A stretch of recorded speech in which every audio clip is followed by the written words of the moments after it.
I'm Alma Ilara Mountain, and the year my world cracked cleanly into before and after was the one when I turned 13. If you wanted me to mark the exact instant my family decided I was background scenery in my own story, it wouldn't be some slow dawning, just a sticky note stuck to the fridge. Stay at a friend's. Back in a week. Love you. No signature, no explanation, only my mother's graceful handwriting that read like indifference. They headed to Florida the morning of my birthday. My older sister, Jasmine Mountain, uploaded a picture with her pink suitcase and a cheerful caption about family time, while Lily Mountain, my little sister, followed it with palm tree emojis. I waited on the porch, backpack balanced on my knees, convinced the note was only the beginning and that someone, anyone, was about to arrive. An aunt, a neighbor, a stroke of luck. No one did. The streetlights flickered on and a dog barked at me like I didn't belong on my own front steps. I warmed a burrito I didn't even like and ate it at the counter, pretending the microwave's buzz counted as conversation. By the second day, I kept insisting it was all a mistake. By the fourth, another thought started whispering. One I wanted to push away. Maybe it wasn't an accident. Being the middle child had always meant serving as the quiet bridge between the star act and the finale. Jasmine collected awards and varsity letters.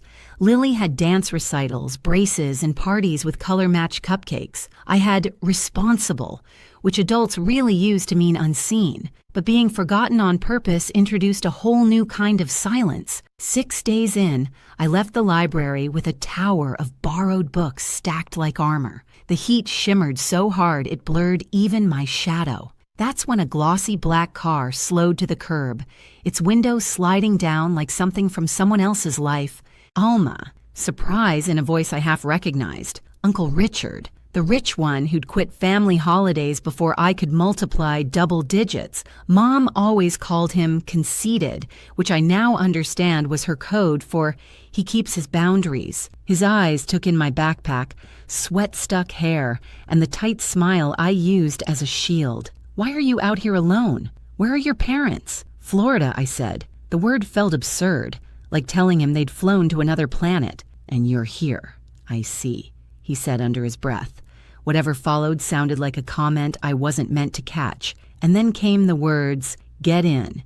You're not walking anywhere tonight." Every safety lecture I'd ever heard about strangers echoed through my head, but my empty stomach, after 3 nights of instant noodles and one of dry cereal, offered its own louder logic. Hunger counts as danger, too. The car carried the scent of leather and something sharp and new, not citrus or perfume, just the smell of money that hasn't gone stale. He drove to a diner with cracked red booths and pies trapped beneath glass domes. When the burger and milkshake arrived, I stared as though they might vanish if I blinked too long. He didn't push me to talk. He let me eat first, then asked about school, about friends, about what I cared about. History, I said, though mainly the parts everyone misremembers. That answer made him smile slightly, as if he'd just discovered a small secret about me. When we reached my street, he didn't bother to park, just idled and told me to pack a bag. I blinked. What? You're not staying alone on a sofa in a dark house while your parents shop for sunscreen. Pack, Alma. Some moments open up the world like it has hidden hinges. The door turned, and his home felt like another planet entirely. The guest bed looked too soft to touch. I perched carefully on its edge, afraid even to wrinkle the blanket. He leaned against the frame and raised an eyebrow. Planning to sleep upright forever? I whispered that I didn't want to mess up his sheets. They can be washed, he said with a half smile that held warmth instead of mockery. Things exist to be used, not feared. Morning came with orange juice poured into a real glass. At home, our cups were sun-faded souvenirs that still smelled faintly of plastic. I held his glass as if it might break from being looked at wrong. It's just juice, not a legal agreement, he teased. Drink. When the teacher asked who would attend my meeting that week, he didn't pause before answering. I will. The calm weight of those 2 words loosened something inside me that had been clenched for months. I didn't know what to do with generosity. When he bought jeans and a sweater, I hid the tags, convinced he'd want to take them back. When he handed me lunch money, I saved it and ate crackers, because spending felt like trespassing. It took 12 days before he found me in the kitchen at midnight, crouched over a cereal box. "Why?" he said from the doorway. Are you rehearsing to be a raccoon? I told him I didn't want to take too much. He opened the fridge, scooped pasta into a bowl, warmed it, and pushed it toward me. If it's in this house, it belongs to everyone who lives here, he said. That means you, too. I nodded, swallowing against the sting in my throat, determined not to let tears fall into the pasta. Crying seemed extravagant, and I didn't want to feel indebted. I kept expecting the front door to shake with my parents' arrival, for them to demand I come back like something borrowed too long. But the days kept passing, then weeks.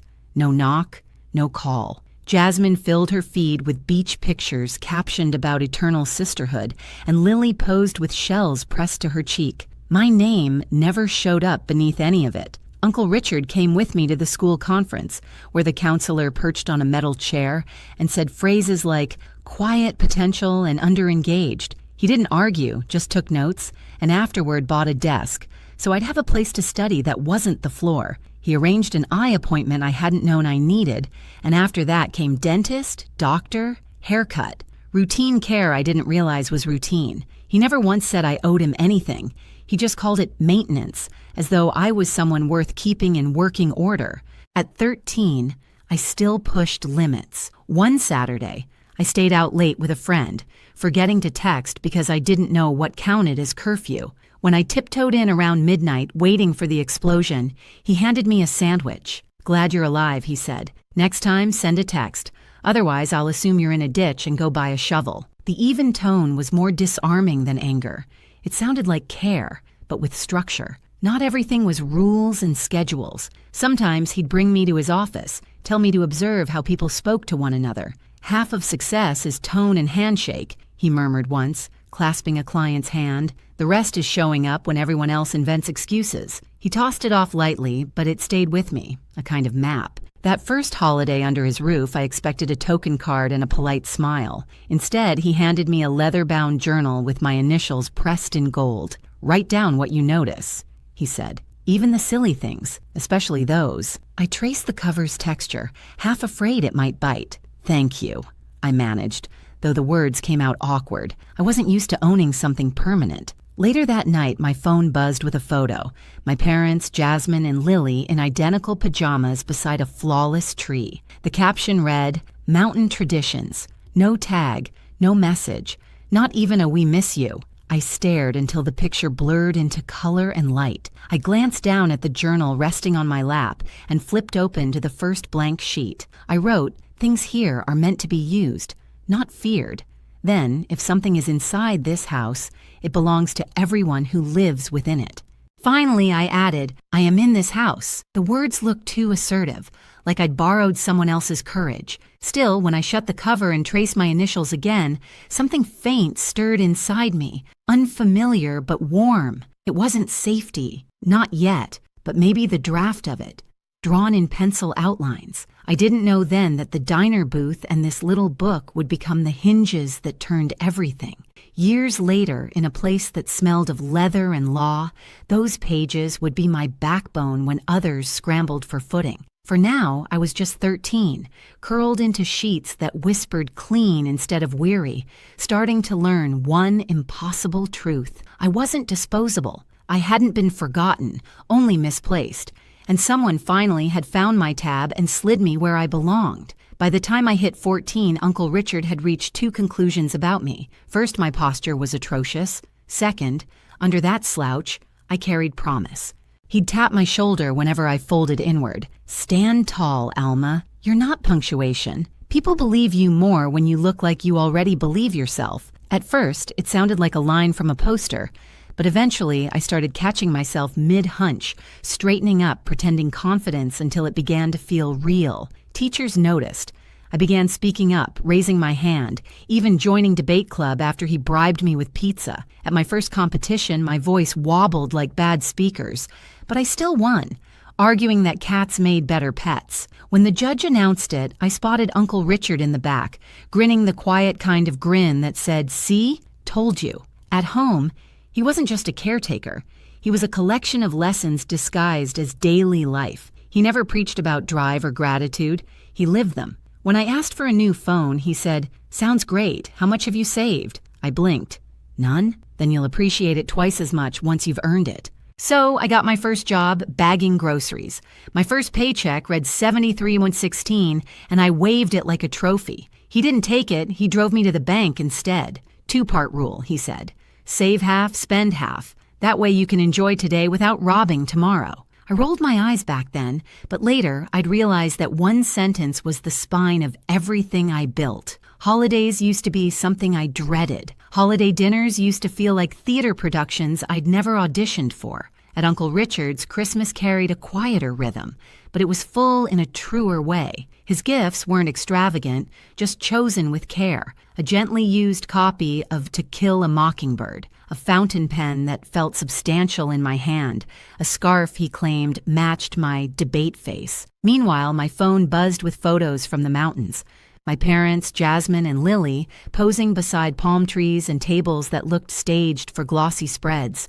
No one ever wrote, "Wish you were here." The hurt still stung, but it no longer emptied me out the way it used to. It reminded me instead that I was learning what family could look like when it wasn't all for show. One Christmas, he passed me a small box. Inside was a silver keychain engraved Mountain and Carlton. A work in progress, he said. I looked up, confused. A work in progress? He smiled. Because that's what both of us are. You're learning to build. I'm learning not to do it alone. Words failed, so I just hugged him. It was clumsy, like two people trying to remember an old language, but he didn't let go first. That night in my journal, I wrote, "You don't need shared blood to share a home." By 16, he began taking me to his office during summers. I was terrified. Surrounded by pressed suits, shining desks, and people who carried themselves like gravity worked differently for them. During introductions, he leaned close and whispered, "Relax." They put their pants on one leg at a time. Some even fall over doing it. I laughed, and the fear dissolved. That became our running joke whenever I felt small. One leg at a time, kid. He taught me things no classroom ever touched. How to listen before answering. How to see what people meant instead of what they said. How to grip a hand like you meant it. Half the world bluffs, he told me once. The other half apologizes for existing. Learn to do neither. That was the first time I believed maybe I could build something more than just survival. At 17, the contrast between where I'd come from and where I was now felt sharp enough to draw blood. Jasmine filled her feed with college acceptance posts, tagging everyone but me. Lily posed beside her new car, captioned, "Thanks, Mom and Dad." Her grin as glossy as the paint. I stared at that photo while Uncle Richard brewed tea and murmured, "They don't even check in. Not a single text. Not even a happy birthday." He didn't glance up from his mug. "How long do you plan to wait for them to remember you?" The question cracked through the quiet like thunder in a closed room. I didn't answer, and he didn't expect me to. That night, I stopped waiting for the mountains to turn around. Instead, I began the long work of remembering myself. During senior year, Uncle Richard handed me a small box before prom. Inside lay a slender silver bracelet with a tiny engraved A. "Don't chase approval, Alma," he said. "Chase peace. Approval is borrowed. Peace is something you keep." I didn't know it yet, but that line was a signpost for everything that would follow. The heartbreak, the betrayal, the showdown that would measure all his lessons. But in that moment, I just smiled, clasped the bracelet, and told him he sounded like a fortune cookie. He laughed. "Then make sure you open it before it's stale." That night, beneath strings of lights and a DJ who loved volume more than rhythm, I laughed without checking if anyone noticed. No invisible leash pulling me back. No note taped to a fridge saying back in a week. Just me, Alma Mountain, unfinished but real, finally learning what it felt like to be seen. College had never been part of the script my parents wrote for me. Jasmine was the prodigy with scholarships, Lily the golden child with trophies and tiaras, and me, the one expected to be realistic. Family shorthand for don't hope too high. If not for Uncle Richard, I might have stayed inside that limitation. He didn't simply hand over tuition, he made me fight for every piece. We sat for hours at the kitchen table surrounded by spreadsheets, loan guides, and financial aid forms until the numbers swam. Scholarships first, he insisted. Grants second. My help fills the gaps, not the base. So I hunted. There was a scholarship for left-handed students. I spent 2 weeks teaching myself to write lefty. Another for descendants of beekeepers. I composed an essay on the sacred balance between bees and humans, even though my only encounter involved sprinting away from one in 3rd grade. Bit by bit, I stitched together a future. When the envelope from Western Summit University arrived, Uncle Richard examined it like a deal he'd personally brokered. "Congratulations," he said, his voice steady but proud. His eyes were bright when he said it. "Now go prove them right." Move-in day was chaos. Parents juggling boxes, balloons bobbing, everyone crying in doorways. Mine didn't come. Not a message, not even a good luck. Uncle Richard carried everything up 3 flights in the August heat, his shirt sticking to his back, but he refused to let me take the heavy ones. "This counts as my annual workout," he joked. "Don't tell my trainer I actually broke a sweat." When the room was finally set, I stood there taking in the mismatched sheets, the thrift store lamp, the faint bleach smell, and felt a pang twist deep inside. He must have noticed, because he said softly, "Don't look for them here, Alma. Look forward. That's the direction you're headed." I could only nod, throat tight. Before leaving, he gave me a small envelope. Inside, a note in his neat block handwriting. "If you ever doubt you belong, check your reflection. You got here without them." I taped it inside my planner and kept it there all 4 years. Those first months were rough. I felt like an intruder in every class. The girl in secondhand shoes, carrying detergent-scented bags instead of luxury ones. But Uncle Richard called every Sunday without fail, sometimes just to tease. So, Miss Dean's list, still living on ramen and determination? "Barely," I'd say. "Good," he'd reply. "Struggle keeps you sharp." That rhythm steadied me. His voice was a kind of gravity. In my sophomore year, I met Ethan Cole, the kind of person who could make a room exhale. We met volunteering at a community garden. He was actually planting things. I was pretending to know how a shovel worked. He offered to show me, and I rolled my eyes but let him. We started seeing each other months later, slowly, carefully, but it was real. Ethan wasn't a hero type. He didn't try to save me. He respected me. And that meant more than I'd ever expected. During finals one night, he asked, "Why do you double-check everything, even the tiniest stuff?" I hesitated, then said, "Because for a long time, I was the mistake nobody fixed." He didn't offer cliches. He just took my hand and said, "Then let's make sure no one overlooks you again." That was the moment I realized he truly saw me, not as the forgotten middle child, but as someone who'd carved out her own light. By junior year, an old ghost surfaced, Sabrina, Ethan's ex, the kind of girl who could turn remorse into theater. She started turning up at campus gatherings again, all smiles and polished charm, complimenting my clothes, while her eyes swept the room for an audience. At first, I told myself I was imagining things, but one night she let it slip that Ethan had met her for coffee to help with a business plan. Later, when I asked, he told me the truth. She reached out, said she needed advice, he said. I didn't think it was a big deal. It shouldn't have been. But that old sting of being replaced and forgotten came rushing back like a reflex I couldn't control. That night, Uncle Richard's words replayed in my mind. Half the world bluffs. The other half apologizes for existing. Do neither. So I didn't accuse him, and I didn't plead. I simply said, next time, let her find someone else's generosity. Ethan nodded. No protest, no defensiveness. That quiet acceptance told me more than any speech could. By senior year, everything seemed to align like a long-delayed sunrise. I earned my degree in civil engineering, the same field Uncle Richard once described as the art of creating what endures. He sat in the front row at graduation, clapping so loud the dean actually paused to look up. Afterward, he handed me a modest silver pen. Use this to sign the contracts you'll be proud of, he said. I smiled. Not my autograph? He chuckled. One day. Build first, brag later. While others celebrated that night, I stayed in my dorm rereading the journal he'd given me when I was 13. The pages were filled now. Lessons, tiny victories, scrawled gratitude. One line stood out like a heartbeat. If it's in this house, it belongs to the people in this house. That house wasn't a structure anymore. It was my life. And for the first time, I truly felt I lived inside it. After graduation, I joined a small engineering firm. It wasn't glamorous, but it was solid, and it was mine. Ethan found work in the same city, and for the first time, the path ahead felt like my own. Every Friday, Uncle Richard and I met for dinner.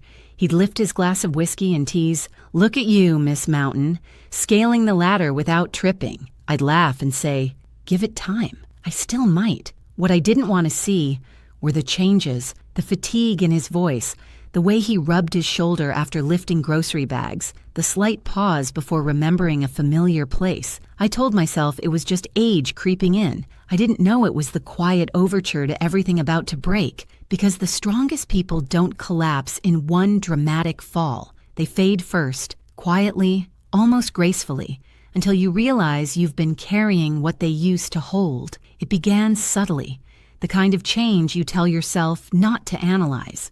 Uncle Richard started canceling our Friday dinners, claiming work was brutal lately, words I'd never heard him use before. Then one evening, when I stopped by without calling, I found him asleep in his armchair at 8. The TV murmured an infomercial to no one. When I touched his shoulder gently, he startled awake, forcing a smile that came too quickly. "Long day," he said, voice thin. Guess I blinked too long, but the smile stopped short of his eyes. The signs multiplied. Prescription bottles lined the counter. His hand trembled slightly as he poured his coffee. He'd tell the same story twice in one evening. I noticed. He noticed me noticing. And together, we slipped into a quiet pact of denial. He still checked in on me. Calm, steady, the same way he always had when I was learning to build a life from the ruins. "You're doing well at work," he told me once after I vented about a difficult client. "Just remember, jobs replace you in a week. People won't if you choose the right ones." That line struck deeper than any performance review. I didn't realize it was his way of preparing me for a world where he might not be there to say it. Months went by.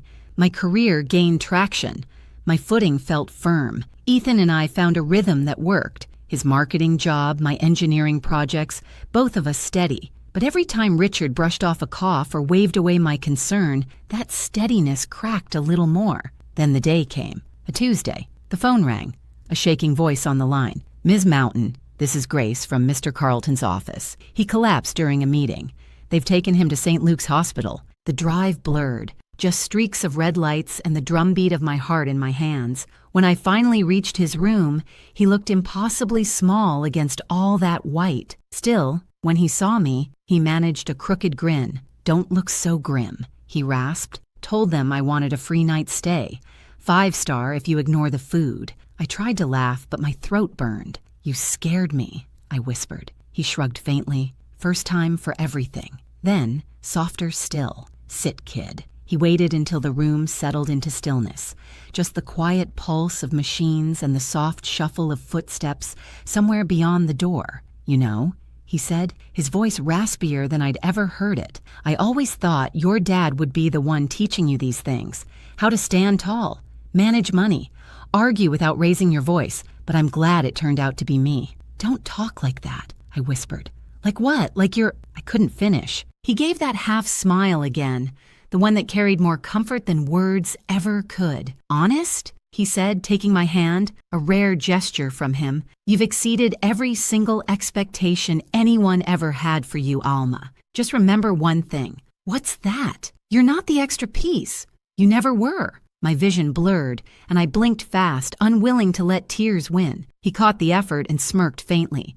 "If you get these sheets wet, you're paying the dry cleaning bill." I laughed, and the sound cracked halfway through.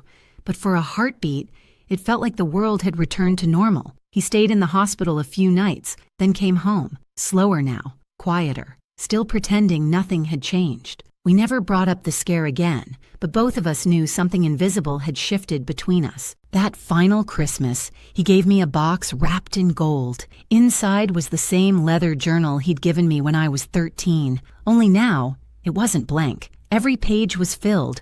Short notes, advice, jokes, rough sketches, even taped restaurant receipts with scribbles like "Best Burger of 2014, still not worth the calories." The last page made me stop breathing for a second. His handwriting trembled, but stayed legible. "If they ever try to erase you again, remember this. You've already written your own chapter." I looked up, throat tight. "You've been writing in this all these years?" He shrugged. "Couldn't let you keep all the good lines for yourself." I leaned in and hugged him. "Not a careful one. a real one. He chuckled, murmuring, "Easy, you'll break a rib." But I held on a little longer, because something in me knew it was the last time I'd hear that laugh in the same room.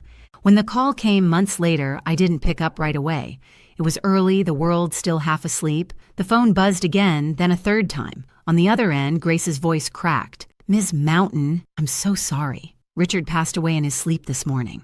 The world went soundless, as if someone had turned life's volume all the way down. I sat frozen on the edge of my bed, phone still clutched in my hand, staring at the wall as if sheer focus could force the world back into order. He was supposed to be okay.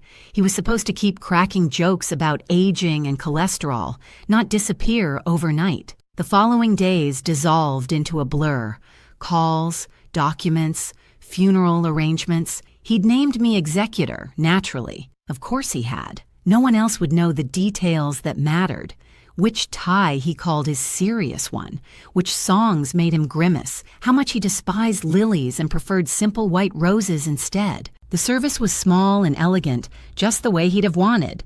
A mix of old friends, a few colleagues, and those rare people who truly mattered. I stood near his photo, nodding through condolences that felt muffled, like I was underwater. And then they appeared, my parents, Jasmine, Lily, walking into the chapel as if it were a red carpet event. My mother hid behind oversized black sunglasses, large enough to conceal both her eyes and her conscience. My father shook hands with strangers, offering solemn words about what a loss to the family it was, despite not having spoken to Richard in over 15 years. When they finally noticed me, their faces went through a storm of emotions, shock, guilt, and calculation all tangled together. "Alma!" my mother gasped, clutching my hand. "We had no idea you and Richard were so close." I pulled away gently. "You never asked." My father cleared his throat, slipping into his practiced tone, the one he used for church speeches and business deals. "Your uncle was an extraordinary man, generous, successful, always a part of the family." That last word almost made me laugh out loud. Family. Jasmine's voice chimed in. Sugar over steel. "So, do you know when the will reading is? I mean, Uncle Richard was comfortable." Lily gave an exaggerated sigh, adjusting her pearl earrings. "I just hope he wanted us to keep the family legacy together. The house, the cars, all that." For a second, I wondered if I was dreaming or trapped in some cruel play. He hadn't even been buried yet, and they were already circling the inheritance like scavengers scenting fresh spoil. I didn't bother responding. I simply turned and walked away. Within a week, the flood began. Texts, voicemails, social media requests, my mother's voice oozing false warmth. "Honey, we really should reconnect. Family is all we have." Then a message from Jasmine slid into my DMS. "We should talk about estate matters soon," Jasmine wrote, while Lily sent an emoji that tried to make grief look fashionable. Not long after, Uncle Richard's attorney, Mr. Halpern, called. "The will reading is scheduled for Monday morning," he said. "It may be eventful. Your uncle was very specific about what he wanted." I smiled faintly, fingertips grazing the worn edge of my journal. "If they ever try to erase you again." They were about to find out what happens when you confuse quiet with weakness, and I was about to keep my promise to myself and to the man who taught me how to stand tall. The law office smelled of leather, old money, and the faint satisfaction of justice. Heavy curtains, dark wood furniture, chairs that forced perfect posture. The air carried that hush where every breath felt like testimony. Mr. Halpern sat at the head of a long mahogany table. My family lined the opposite side. My parents, Jasmine and Lily, wrapped in expensive mourning.